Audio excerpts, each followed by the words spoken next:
Probably seen one of these before, maybe at your gym, maybe you have one at home. What's the purpose? The purpose is to create stability challenge, balance challenge with a big soft surface. If I asked you to balance on this in your bare feet versus balancing on the hardwood floor with your bare feet, what environment would you be more stable in? What environment would you be able to use more appropriate strength? What environment would you be able to balance longer? So how does this relate to shoes? How does this relate to sugar? How does this relate to your health and strength as a runner? Let's go. We're going up north. Grand Teton National Park. It's a sunny day. We get some views, maybe some wildlife. Let's go.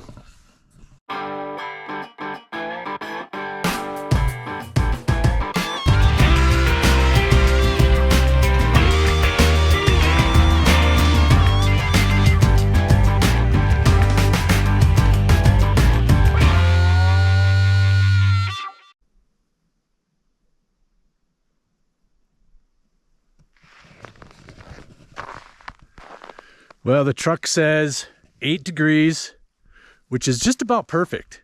It's going to be a blue sky day with a little cloud cover on the Tetons, but I am headed east into the Gros Ventre Range. I'm going to get a little bit of climbing in and get about 10 miles in. We're going to turn around at Slide Lake. So let's go. This is one of my favorite places to come in the winter to run because there's just no one around. Usually the road is hard packed snow, so it's just a good surface and you just feel like you're out in the middle of nowhere. Hopefully it's very common to see wolf track and mountain lion track. So we'll see. Haven't been out here for a little bit. Got Jackson Peak way in the background there. Jackson Peak is one of the taller peaks, kind of closest to Jackson Hole. And I can actually run there from my home. What a day. It's gonna be a good one. Back to our little blue cushion. Why is it harder to balance and stabilize on the blue cushion than on the hardwood barefoot floor? Because we're able to engage our big toe for stabilization. We're closer to the ground. We have better ground feel. High off the ground with a big foam stack height, we have really no ability to use our feet as stabilizers to engage that arch, to stabilize all our muscles all the way up through our neck. So the idea with this video is not to bash shoes, but to understand that the further we get away from the ground, the more cushion, the more foam we put under our feet, the less we are able to use our natural stabilizers in our feet. And maybe strength and run form is the ultimate super shoe. All right, started my first climb, and I mentioned in previous videos how I was gonna occasionally document my fasting strategies. Yesterday I did 1 minute, kind of moderately hard hill repeats. Today, I'm doing a longer run with some vertical, and I'm doing this 16 hours fasted. So that by the time I'm done with my run, I will have been fasting for 18 hours. No food during, no calories during, and with the hills like this climb, I'm just focused on my heart rate, keeping it sub-threshold and sub-threshold wattage. So everything stays mainly aerobic, building aerobic power and continuing to tap in fat stores. Since my body, my muscles, my liver's low on glycogen from fasting, my body's gonna have to revert to really pulling on my fat stores for energy during this run. And that's the key. That's the purpose.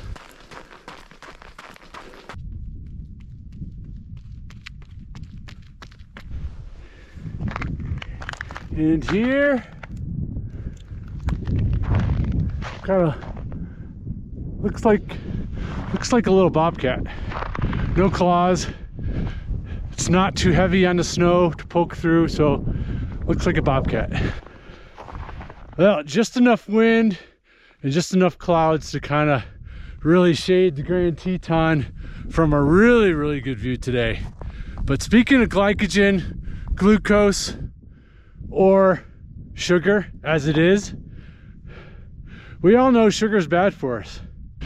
And we're probably all too a little dependent on sugar. We know it raises our insulin levels that can cause a lot of bad health issues later in life, but we still eat it. We still ingest it. So maybe we look to reduce our reliance on sugar, just maybe how we can have a strategy to reduce the amount of time we rely on a built-up shoe to have better run health. Here's a good view of where we're headed. Slide Lake. It's right along here is the Gros Ventre River. This was one of the first trade routes from east to west. John Coulter, one of the contingents of Lewis and Clark expedition, and the Shoshone tribe and the Crow tribe would use this as a corridor of transportation. They were nomads, and they would travel through this route to get to good weather or away from bad weather and where the wildlife were. Okay, I think I found our first wolf track. Check this out.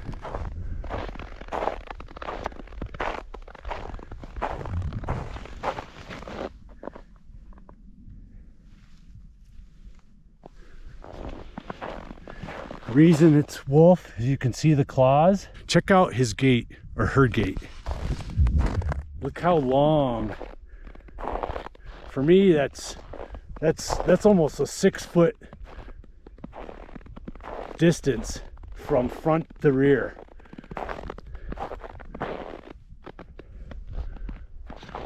So obviously he or she was running, but look at that distance. You just follow it along.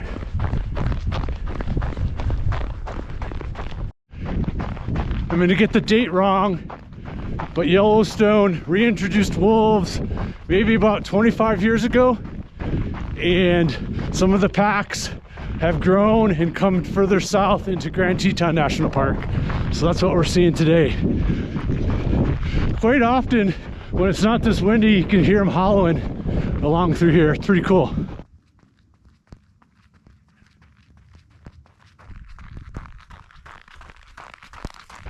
Second climb, headed towards Slide Lake up ahead. When we're doing a lot of climbing and trying to keep it aerobic, trying to work on cadence, one of the most common mistakes is being impatient, wanting to get it over with. You just gotta ease the mind and be patient and say, I get there when I get there.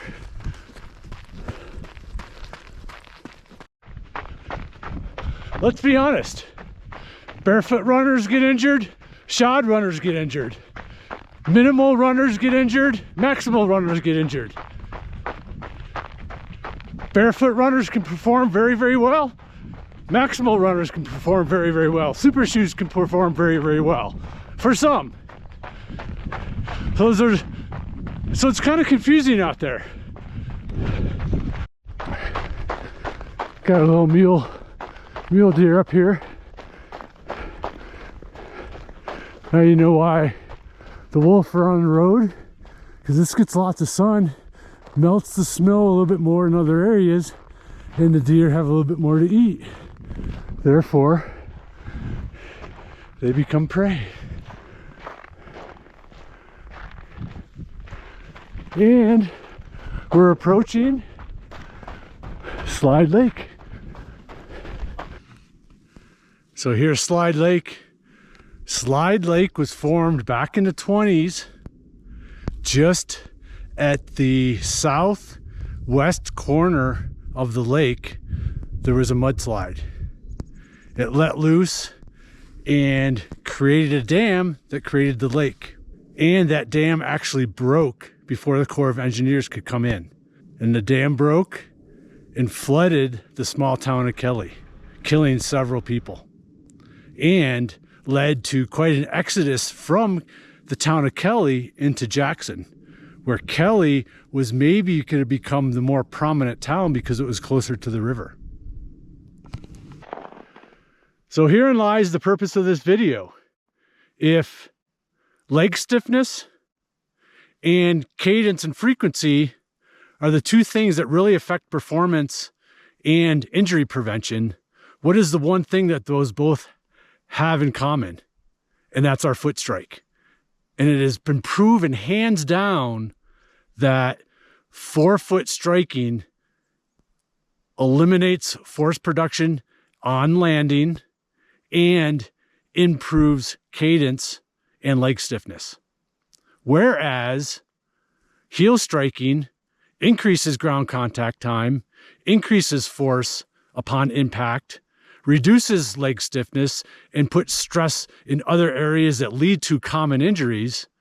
And a midfoot or a flat foot strike is no different than heel striking. And that's how our forefoot strike can become our super shoe. So we can argue about shoes, but we can't really argue about forefoot strike. And just because it might take some transition time doesn't mean it's not the proper thing to do when injury and performance is a concern. When we strike with our forefoot, we're automatically using our suspension system of our ankles, of our calves, of our knees, of our hips and glutes. All that goes to reduce the impact. It's a good thing. When we strike with our forefoot first, we naturally engage our big toe for stabilization and use our arch for stabilization. That's our first line of stability, our first line of strength, the most important strength. And why balancing on a hard surface closer to the ground is utilizing better strength and stability, unlike the big high off the ground, cushy, blue foamed training device. And no differently than a natural shoe, a low to the ground shoe that becomes a strength tool, where we can start using it more and more to utilize better strength while we perfect our run form, while we perfect our strength for increasing our ability with a forefoot strike. So again, it's the form. I've seen barefoot runners heel strike. So going minimal or going in a natural shoe is not a given to have good form. It's something that we have to develop through time and become better and better at, better and better strength. However, once you do have this awareness of your forefoot and training your feet, a natural shoe or a natural running environment, low to the ground, engaging your feet, becomes a very, very potent strength tool. Using a built-up, high off the ground, stack height, big foam, big cushy foam, we lose proprioception. We lose that sense of the ground. We lose our ability to really stabilize with our feet. So just as we all know how bad sugar is for our health, and that less is more, maybe we can then start to see that less is more in a built-up shoe, and that through time we gravitate to a lower shoe as we become more efficient with form and strength. Just as sugar affects our mood, affects our energy levels, affects our insulin, affects how our body actually operates, let's start to see shoes the same way. How we strike the ground affects how we use our body, how we use our feet, how we use our muscles, how we activate muscles, whether we're tight or not. So make every step a good step. Every step is an opportunity for strength training if we do it right.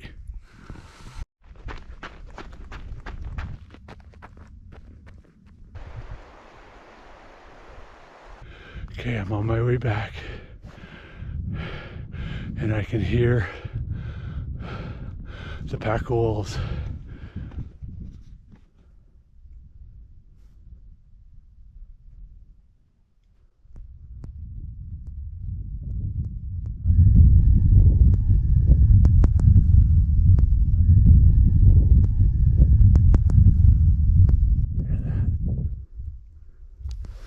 It's like they're just over this ridge.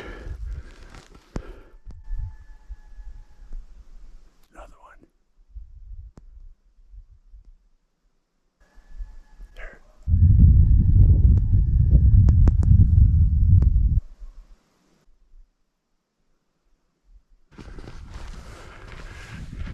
So many reviewers out there that review the GoPro audio. We're gonna put it to the test. That's all I got for you today. And I'm gonna end it here so I can say over and out from the Tetons and over and out from Born to Run World. Run strong to go long.